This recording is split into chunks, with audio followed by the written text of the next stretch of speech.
আসসালামু আলাইকুম। আজকের বিশ্ব রাজনীতি এবং সামরিক ময়দান এখন উত্তপ্ত। মধ্যপ্রাচ্য থেকে শুরু করে ইন্দো প্যাসিফিক অঞ্চল সবখানেই বাজছে যুদ্ধের দামামা।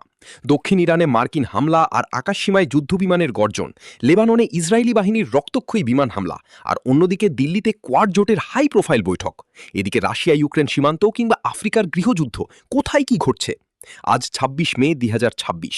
মাত্র কয়েক মিনিটে জেনে নিন বিশ্ব কাঁপানো আজকের শীর্ষ ১০টি যুদ্ধের খবরের একদম তাজা আপডেট। পুরো পরিস্থিতি জানতে ভিডিওটি শেষ পর্যন্ত দেখুন। ১. দক্ষিণ ইরানে মার্কিন বিমান হামলা ও ড্রোন ভূপাতিত। মধ্যপ্রাচ্যে চলমান সাময়িক যুদ্ধবিরতির পরিস্থিতির মধ্যেই দক্ষিণ ইরানে আকস্মিক হামলা চালিয়েছে মার্কিন সামরিক বাহিনী।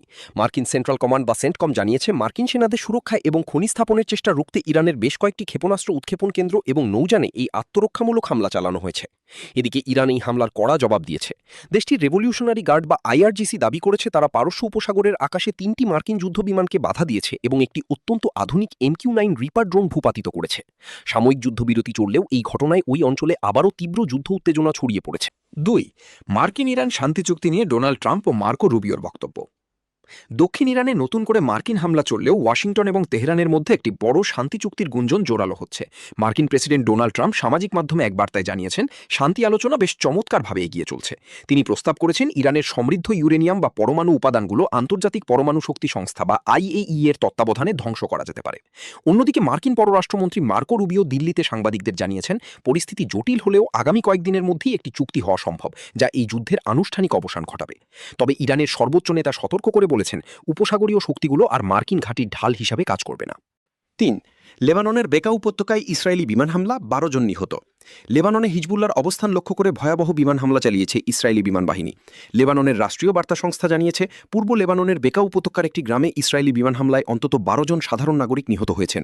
ইসরায়েলের প্রধানমন্ত্রী বেনিয়ামিন নেতানিয়াহু হিজবুল্লার বিরুদ্ধে হামলা আরও জোরদার করার নির্দেশ দেওয়ার পরপরই এই রক্তক্ষয়ী হামলা চালানো হয়। উদ্ধারকর্মীরা জানিয়েছেন, রাতভর চলা এই হামলায় দক্ষিণ ও পূর্ব লেবাননের বিশাল এলাকা ধ্বংসস্তূপে পরিণত হয়েছে এবং এখনও নিখোঁজদের উদ্ধারে কাজ চলছে। ৪. দক্ষিণ লেবাননে ইসরায়েলের নতুন সতর্কতা ও গণ উচ্ছেদ। লেবাননের বেসামরিক নাগরিকদের ওপর বড় ধরনের হামলার পূর্বে নতুন করে সতর্কতা জারি করেছে ইসরায়েলি প্রতিরক্ষা বাহিনী বা IDF। দক্ষিণ লেবাননের অন্তত 10টি গ্রামের বাসিন্দাদের অবিলম্বে তাদের ঘরবাড়ি ছেড়ে নিরাপদ স্থানে চলে যাওয়ার নির্দেশ দেওয়া হয়েছে। ইসরায়েলি সামরিক মুখপাত্র জানিয়েছেন, হিজবুল্লাহ এই গ্রামগুলোকে তাদের সামরিক অবকাঠামো এবং ক্ষেপণাস্ত্র উৎক্ষেপণ কেন্দ্র হিসাবে ব্যবহার করছে। এর ফলে ওই অঞ্চলের হাজার হাজার মানুষ ঘরবাড়ি ছেড়ে পালাতে শুরু করেছে, যা লেবাননে এক নতুন মানবিক সংকটের জন্ম দিচ্ছে। ৫. লোহিত সাগর ও হরমুজ প্রণালীতে বাণিজ্যিক জাহাজে হামলা ও কোয়াডের সতর্কতা। আন্তর্জাতিক জলসীমায় যুদ্ধ পরিস্থিতির প্রভাব এবং বাণিজ্যিক জাহাজে ক্রমাগত হামলার ঘটনায় তীব্র উদ্বেগ প্রকাশ করেছে ৪ দেশের কৌশলগত জোট কোয়াড। আজ ভারতের নয়াদিল্লিতে অনুষ্ঠিত কোয়াড পররাষ্ট্রমন্ত্রীদের বৈঠকে মার্কিন যুক্তরাষ্ট্র, ভারত, জাপান এবং অস্ট্রেলিয়া যৌথ বিবৃতি জারি করেছে। বিবৃতিতে হরমুজ প্রণালী এবং লোহিত সাগরে বাণিজ্যিক জাহাজের নিরাপদ চলাচলের ওপর জোর দেওয়া হয়েছে।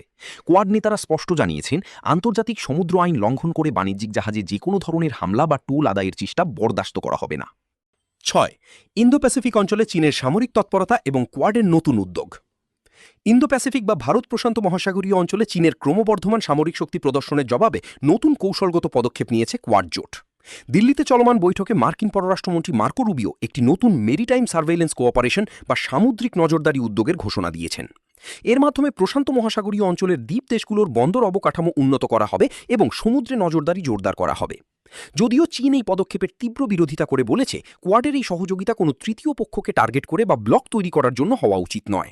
৭. রাশিয়া ইউক্রেন যুদ্ধ, পূর্ব ইউক্রেনে তীব্র সংঘর্ষ। রাশিয়া ও ইউক্রেনের মধ্যকার রক্তক্ষয়ী যুদ্ধ এখনও থামেনি। পূর্ব ইউক্রেনের ডনবাস এবং খার্কিভ সীমান্তে দুই দেশের সেনাবাহিনীর মধ্যে তীব্র আর্টিলারি ও ড্রোন যুদ্ধ চলছে। ইউক্রেনীয় সামরিক সূত্র জানিয়েছে, রাশিয়ার অগ্রযাত্রা রুখতে তারা পশ্চিমা দূরপাল্লার অস্ত্র ব্যবহার করছে। অন্যদিকে রুশ প্রতিরক্ষা মন্ত্রণালয় দাবি করেছে, তারা ইউক্রেনের বেশ কয়েকটি গুরুত্বপূর্ণ সামরিক ঘাঁটি এবং রসদ সরবরাহ লাইন ধ্বংস করে দিয়েছে। যুদ্ধের তীব্রতায় এই অঞ্চলের বেসামরিক নাগরিকরা চরম খাদ্য ও চিকিৎসা সংকটের মুখোমুখি হচ্ছেন। ৮. সুদানে সামরিক বাহিনী ও RSF-এর মধ্যে গৃহযুদ্ধ তীব্রতর। আফ্রিকার দেশ সুদানে সেনাবাহিনী এবং আধা সামরিক বাহিনী RSF-এর মধ্যে চলমান গৃহযুদ্ধ আরও ভয়াবহ রূপ নিয়েছে। রাজধানী খার্তুম এবং দারফুর অঞ্চলে ভারী অস্ত্রশস্ত্রে সজ্জিত হয়ে দুই পক্ষ একে অপরের ওপর হামলা চালাচ্ছে। আন্তর্জাতিক মানবাধিকার সংস্থাগুলো জানিয়েছে, এই যুদ্ধের ফলে সুদানের লাখ লাখ মানুষ তীব্র দুর্ভিক্ষের মুখোমুখি হয়েছেন। বারবার যুদ্ধবিরতির আহ্বান জানানো হলেও কোনো পক্ষই তা মানছে না, যার ফলে সাধারণ মানুষের মৃত্যু এবং বাস্তুচ্যুতির সংখ্যা জ্যামিতিক হারে বাড়ছে। ৯. কঙ্গোতে যুদ্ধ ও মানবিক সংকট, ছড়াচ্ছে ইবোলা মহামারী। ডেমোক্রেটিক রিপাবলিক অফ কঙ্গো বা ডিআর কঙ্গের পূর্বাঞ্চলে সশস্ত্র গোষ্ঠীগুলোর মধ্যে যুদ্ধ পরিস্থিতি এক নতুন বিপর্যয় ডেকে এনেছে। ইন্টারন্যাশনাল রেস্কিউ কমিটি বা আইআরসি আজ এক জরুরি সতর্কবার্তায় জানিয়েছে, যুদ্ধ এবং তীব্র স্থানচ্যুতির কারণে দেশটির পূর্বাঞ্চলে ইবোলা মহামারী অত্যন্ত দ্রুত গতিতে ছড়াচ্ছে। সংস্থার পক্ষ থেকে বলা হয়েছে, চলমান সামরিক সংঘাতের কারণে সেখানে স্বাস্থ্যকর্মীরা পৌঁছাতে পারছেন না।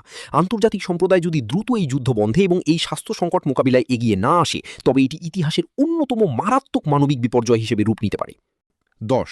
মধ্যপ্রাচ্য যুদ্ধের প্রভাবে বিশ্ব অর্থনীতিতে বড় ধাক্কা, শ্রীলঙ্কায় সুদের হার বৃদ্ধি।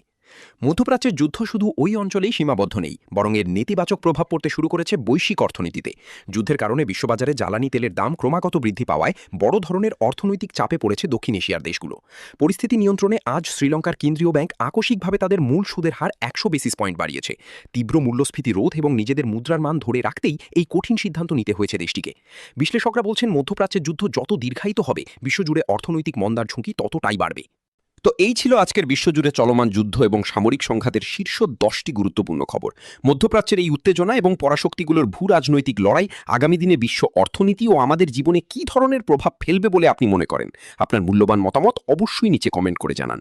বিশ্বের যে কোনো প্রান্তের সামরিক সংঘাত, যুদ্ধের খবর এবং আন্তর্জাতিক রাজনীতির এমন নিখুঁত বিশ্লেষণ সবার আগে পেতে আমাদের চ্যানেলটি এখনই সাবস্ক্রাইব করে রাখুন এবং বেল আইকনটি প্রেস করতে ভুলবেন না। ভিডিওটি ভালো লাগলে একটি লাইক দিন এবং বন্ধুদের সাথে শেয়ার করুন। আগামীকালের বুলেটিন দেখার আমন্ত্রণ জানিয়ে আজ এখানেই শেষ করছি। সবাই ভালো থাকুন, নিরাপদে থাকুন। ধন্যবাদ।